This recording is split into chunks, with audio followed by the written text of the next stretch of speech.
اعوذ باللہ من الشیطان الرجیم، بسم اللہ الرحمن الرحیم۔ السلام علیکم تمام دوست، خیریت سے ہوں گے؟ ہماری دعا ہے اللہ پاک آپ کو خوشیاں اور صحت کاملہ عطا فرمائے۔ آج ہماری ویڈیو کا ہے جو عنوان ہے نماز کا بیان، یہ باہر شریعت سے ہے۔ انشاءاللہ آپ کو سمجھ آئے گی اور ہم سب کو سمجھ آئے اور ہم سب کو عمل کی اللہ پاک توفیق عطا فرمائے۔ نماز کا بیان۔ ایمان و تصحیح عقائد مطابق مذہب اہل سنت و جماعت کے بعد نماز تمام فرائض میں نہایت اہم و اعظم ہے۔ قرآن مجید، احادیث نبی کریم صلی اللہ علیہ وسلم اس کی اہمیت سے مالا مال ہیں۔ جا بجا اس کی تاکید آئی اور اس کی تارکین پر وعید فرمائی۔ چند آیتیں اور حدیثیں ذکر کی جاتی ہیں کہ مسلمان اپنے رب عز و جل اور پیارے نبی صلی اللہ علیہ وسلم کے اشارے سنیں اور ان کی توفیق سے ان پر عمل کریں۔ اللہ عز و جل فرماتا ہے ھدی للمتقین الذین یؤمنون بالغیب ویقیمون الصلاۃ ومما رزقناہم ینفقون۔ یہ کتاب پرہیزگاروں کو ہدایت ہے جو غیب پر ایمان لائے اور نماز قائم رکھتے اور ہم نے جو دیا اس میں سے ہماری راہ میں خرچ کرتے ہیں۔ اور فرماتا ہے اللہ پاک واقیموا الصلاۃ وآتوا الزکوٰۃ وارکعوا مع الراکعین۔ نماز قائم کرو اور زکوٰۃ دو اور رکوع کرنے والوں کے ساتھ نماز پڑھو، یعنی مسلمانوں کے ساتھ کہ رکوع ہماری ہی شریعت میں ہے، باجماعت ادا کرو۔ اور فرمایا حافظوا علی الصلاۃ والصلاۃ الوسطیٰ وقوموا للہ قانتین۔ تمام نمازوں خصوصاً بیچ والی نماز عصر کی محافظت رکھو اور اللہ کے حضور ادب سے کھڑے رہو۔ اور فرمایا وَإِنَّهَا لَكَبِیرَةٌ إِلَّا عَلَى الْخَاشِعِینَ۔ نماز شاق ہے مگر خشوع کرنے والوں پر۔ نماز کا مطلقاً ترک تو سخت ہولناک چیز ہے، اسے قضا کر کے پڑھنے والوں کو فرماتا ہے فَوَيْلٌ لِّلْمُصَلِّينَ الَّذِينَ هُمْ عَنْ صَلَاتِهِمْ سَاهُونَ۔ خرابی ان نمازیوں کے لیے جو اپنی نماز سے بے خبر ہیں، وقت گزار کر پڑھنے اٹھتے ہیں۔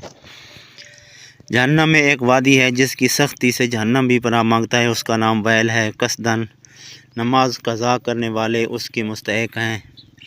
اور فرماتا ہے اللہ پاک فَخَلَفَ مِن بَعْدِهِمْ خَلْفٌ وَأَضَاعُوا الصَّلَاةَ وَاتَّبَعُوا الشَّهَوَاتِ فَسَوْفَ یلقون غیا۔ ان کے بعد کچھ ناخلف پیدا ہوئے جنہوں نے نمازیں ضائع کر دیں اور نفسانی خواہشوں کا اتباع کیا، عنقریب انہیں سخت عذاب طویل و شدید سے ملنا ہوگا۔ غی جہنم میں ایک وادی ہے جس کی گرمی اور گہرائی سب سے زیادہ ہے، اس میں ایک کنواں ہے جس کا نام عبیب ہے۔ جب جہنم کی آگ بجھنے آتی ہے تو اللہ عز و جل اس کوئیوں کو کھول دیتا ہے جس سے وہ بدستور بھڑکنے لگتی ہے۔ قال اللہ تبارک و تعالی کلما خبت زدناہم سعیرا۔ جب بجھنے پر آئے گی ہم انہیں اور بھڑک زیادہ کر دیں گے۔ یہ کنواں بے نمازوں اور زانیوں اور شرابیوں اور سود خوروں اور ماں باپ کو ایذا دینے والوں کے لیے ہے۔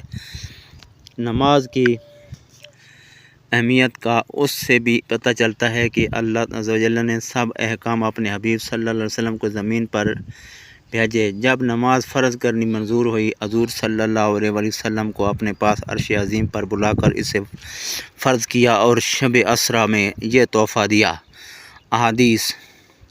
حدیث نمبر 1 صحیح بخاری و مسلم میں ابن عمر رضی اللہ تعالیٰ عنہما سے مروی رسول اللہ صلی اللہ علیہ وسلم فرماتے ہیں اسلام کی بنیاد 5 چیزوں پر ہے۔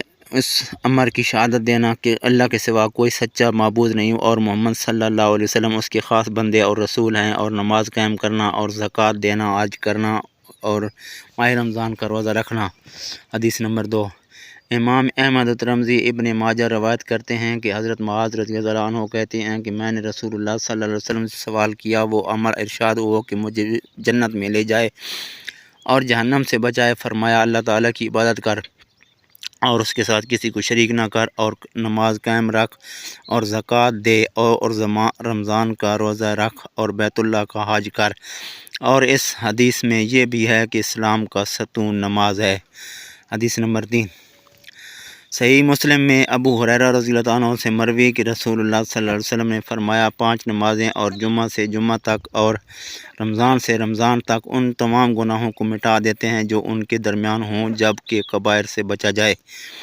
حدیث نمبر 4 صحیحین میں ابو ہریرہ رضی اللہ عنہ سے مروی کہ رسول صلی اللہ علیہ وسلم نے ارشاد فرمایا بتاؤ دو کسی کے دروازے پر نہر ہو اور وہ اس میں ہر روز 5 بار غسل کرے، کیا اس کے بدن میں پر میل رہ جائے گا؟ عرض کی نہ، فرمایا یہی مثال 5 نمازوں کی ہے کہ اللہ تعالیٰ ان کے سبب خطاؤں کو معاف فرما دیتا ہے۔ حدیث نمبر 5 صحیحین میں ابن مسعود رضی اللہ عنہ سے مروی کہ ایک صاحب سے ایک گناہ صادر ہوا، حاضر ہو کر عرض کی، اس پر یہ آیت نازل ہوئی وَأَقِمِ الصَّلَاةَ طَرَفَيِ النَّهَارِ وَزُلَفًا مِنَ اللَّيْلِ إِنَّ الْحَسَنَاتِ يُذْهِبْنَ السَّيِّئَاتِ ذَلِكَ ذِكْرَىٰ لِلذَّاكِرِينَ نماز قائم کر دن کے دونوں کناروں اور رات کے کچھ حصہ میں، بے شک نیکیاں گناہوں کو دور کرتی ہیں، یہ نصیحت ہے نصیحت ماننے والوں کے لیے۔ انہوں نے عرض کی یا رسول اللہ صلی اللہ علیہ وسلم کیا یہ خاص میرے لیے ہے؟ فرمایا میری سب امت کے لیے۔ حدیث نمبر 6 صحیح بخاری و مسلم میں ہے کہ عبداللہ بن مسعود رضی اللہ عنہ کہتے ہیں میں نے رسول اللہ صلی اللہ علیہ وسلم سے سوال کیا اعمال میں اللہ تعالیٰ کے نزدیک سب سے زیادہ محبوب کیا؟ فرمایا وقت کے اندر نماز۔ میں نے عرض کی پھر کیا؟ فرمایا ماں باپ کے ساتھ نیکی کرنا۔ میں نے عرض کی پھر کیا؟ فرمایا راہ خدا میں جہاد کرنا۔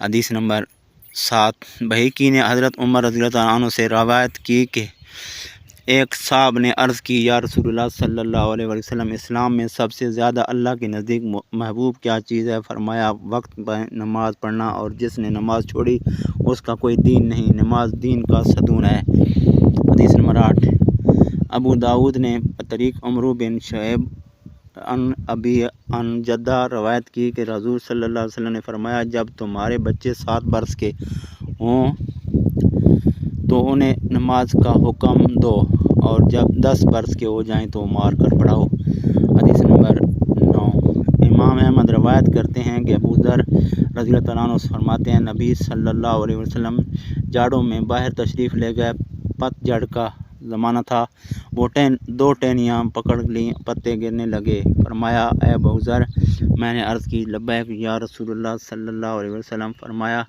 مسلمان بندہ اللہ کی لیے نماز پڑھتا ہے تو اس سے گناہ ایسے گرتے ہیں جیسے اس درخت سے یہ پتے۔ حدیث نمبر 10 صحیح مسلم شریف میں ابو ہریرہ رضی اللہ تعالیٰ عنہ سے مروی کہ حضور صلی اللہ علیہ وسلم نے فرمایا جو شخص اپنے گھر میں طہارت وضو غسل کر کے فرض ادا کرنے کے لیے مسجد کو جاتا ہے تو ایک قدم پر ایک گناہ معاف ہوتا ہے، محو ہوتا ہے، دوسرے پر ایک درجہ بلند ہوتا ہے۔ حدیث نمبر 11 امام احمد زید بن خالد جہنی رضی اللہ عنہ سے راوی کہ حضور صلی اللہ علیہ وسلم نے فرمایا جو 2 رکعت نماز پڑھے اور ان میں سہو نہ کرے تو جو کچھ بیشتر اس کے گناہ ہوئے ہیں اللہ تعالیٰ معاف فرما دیتا ہے، یعنی صغائر۔ حدیث نمبر 13 طبرانی ابو امامہ رضی اللہ عنہ سے راوی کہ حضور صلی اللہ علیہ وسلم نے فرمایا بندہ جب نماز کے لیے کھڑا ہوتا ہے اس کے لیے جنتوں کے دروازے کھول دیے جاتے ہیں اور اس کے اوپر پروردگار کے درمیان حجاب ہٹا دیے جاتے ہیں، اور حورین اس کا استقبال کرتی ہیں جب تک نہ ناک سونکے نہ کھنگارے۔ حدیث نمبر 13 طبرانی اوسط میں اور زیان انس رضی اللہ عنہ سے روایت کی کہ حضور صلی اللہ علیہ وسلم نے فرمایا سب سے پہلے قیامت کے دن بندے سب سے نماز کا حساب لیا جائے گا، اگر یہ درست ہوئی تو باقی اعمال بھی ٹھیک رہیں گے، اور یہ بگڑی تو سبھی بگڑے۔ اور ایک روایت میں ہے کہ وہ خائب و خاسر ہوا۔ حدیث نمبر 14 امام احمد ابو داود اور نسائی ابن ماجہ کی روایت تمیم داری رضی اللہ عنہ سے یوں ہے کہ اگر نماز پوری کی ہے تو پوری لکھی جائے گی، اور پوری نہیں کی تو یعنی اس میں نقصان ہے تو ملائکہ سے فرمائے گا دیکھو میرے بندہ کے نوافل ہوں تو ان سے فرض پورے کر دو، پھر زکوٰۃ کا اسی طرح حساب ہوگا، پھر یوں ہی باقی اعمال کا۔ حدیث نمبر 15 ابو داود ابن ماجہ ابو ہریرہ رضی اللہ عنہ سے راوی کہ حضور صلی اللہ علیہ وسلم نے فرمایا جو شخص جہنم میں جائے گا ولیعذو باللہ تعالی اس کے پورے دن کو آگ کھائے گی، پورے بدن کو آگ کھائے گی سوائے اعضائے سجود کے۔ اللہ تعالیٰ ان کو کھانا آگ پر حرام کر دیا ہے۔ انشاءاللہ اگلی ویڈیو میں پھر ملاقات ہوگی۔ اگلی ویڈیو تک اجازت دیجیے۔ اللہ حافظ۔